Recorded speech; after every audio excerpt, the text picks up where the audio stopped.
Aujourd'hui, lisons dans Luc 23, verset 43. Luc 23, verset 43, Jésus lui répondit, je te le dis en vérité, aujourd'hui, tu seras avec moi dans le paradis. Oui, aujourd'hui, pas demain, ni dans 1000 ans, mais maintenant. Avant que le soleil se couche, il sera dans le paradis. Le diable dit toujours, tu verras cela demain, mais Dieu dit, c'est aujourd'hui, c'est maintenant.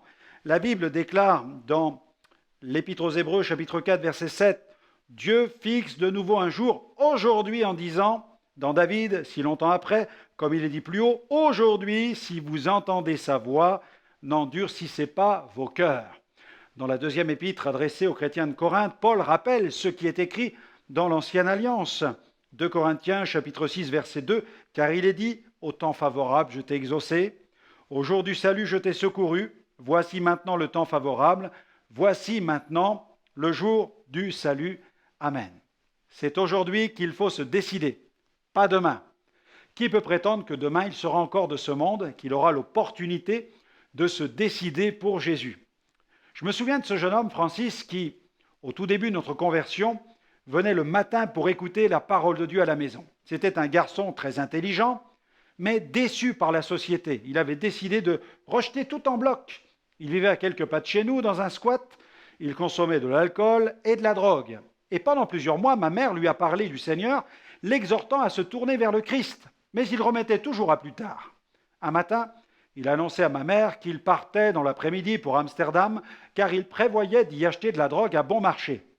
Ma mère essaya bien de l'en dissuader, mais il ne voulait rien entendre. Il est parti en Hollande. Mais quelques jours plus tard, le téléphone a sonné à la maison. Au bout du fil, il y avait une jeune fille en larmes. C'était sa petite amie.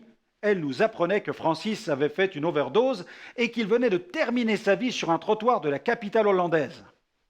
Un jour, en regardant par la fenêtre, ma mère aperçut un autre de ces jeunes qui vivait dans ce squat aussi. Il était couché à même le sol, sur le trottoir d'en face.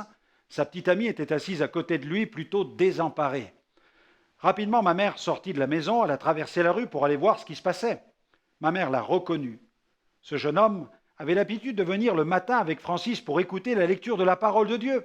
Alors, très inquiète, la jeune fille lui expliqua que son ami avait consommé de la drogue et de l'alcool. Alors, toutes les deux tentèrent de le relever et tant bien que mal, le transportèrent jusqu'à la maison. Constatant dans quel état déplorable se trouvait le garçon, ma mère a prié pour lui. Le soir, les membres de l'assemblée à laquelle ma mère appartenait devaient se rendre à une grande rencontre d'évangélisation régionale. Un autocar avait été loué pour la circonstance. Ma mère a réservé une place supplémentaire pour le jeune homme. Arrivé sur le lieu du rassemblement, ma mère le plaça au premier rang, juste au pied de l'estrade. Et à mesure que la réunion se déroulait, avec les chants et l'annonce de l'évangile, les effets de la drogue se sont estompés. Au moment de l'appel, le jeune homme s'est levé pour donner sa vie au Seigneur. Il a coupé avec une vie dans le péché.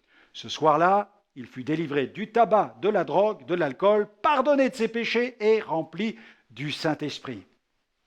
Quelqu'un a dit, chaque jour est un jour de plus pour se repentir et un jour de moins pour le faire. Aujourd'hui, c'est la semence de votre futur. J'aimerais vous recommander alors cette prière. Seigneur, merci de m'aider à témoigner aujourd'hui, afin qu'en ce jour, des âmes perdues pour l'éternité se tournent vers toi, car demain, il sera peut-être trop tard pour elles, qu'elles puissent t'accepter comme Sauveur et Seigneur.